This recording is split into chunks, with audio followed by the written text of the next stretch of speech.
Heerenveen werkt het van de middag de eerste training van 2008 op Sportpark Zwarterwoord. En het wutse staat er gewoon in tonig, maar Afonso Alves is de weres net. Maar voor de verhoring had de Braziliaan deze keer wel toestemming verkregen. Heerenveen wil hem in alle reis starrieden op de eerste competitiewedstrijd en kan alle transferperikels om Alves in daarbij net broeken.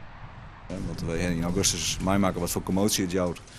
Als dat hele transfercircus rondom Alves losgaat. Nou, dat is nou ook wel los. En dan is het denk ik voor de rest van het elftal even beter op dit stuit dat hij er dan even net is.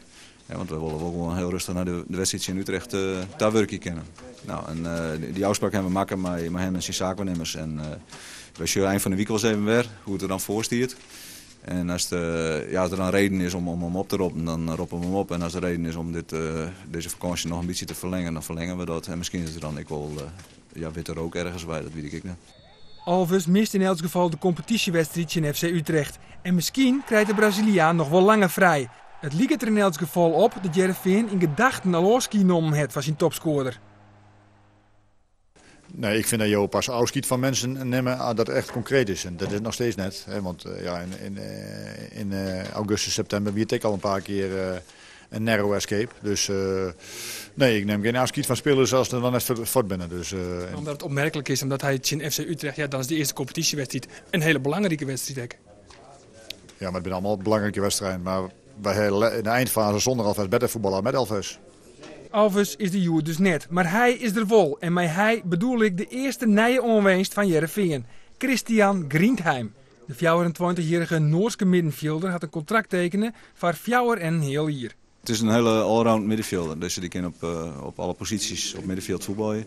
Hij heeft nou het laatste hier bij zijn club wat meer controlerend voetballen, maar vroeger had hij wel op een soort nummer 10 positie voetballen, dus wat dichter achter de spitsen aan. En dan kon hij een goalmaatje. Nou, hij is technisch heel vaardig. Hij heeft een goed inzicht en het is ook nog een harde werker en een jongen die het team net gauw zakje lid. Heerenveen had zijn huiswerk goed gedaan en ook de 15-vorige Noors International had hem goed tarret. I knew he was known for his ice skating hall and a couple of guys at Wollering played here. So I called them and asked them about the town and about the club and they were very positive. Who did you call then? Thomas Holm and Alan Jepsen, who played there before, so they were helping me. I wanted to go to another country and try something else, and when I got the opportunity, why not? Yeah, were there more options? No. Just Heerenveen? Just Heerenveen, and I don't know about some Norwegian clubs, but that was not at the question anyway. So. Christian Grindheim is net gelijk in Zetber. Terug de lange winterstop in Noorwegen had hij al zo'n weekend neerdien. En had hij intussen een behoorlijke trainingsefterstoon oproen.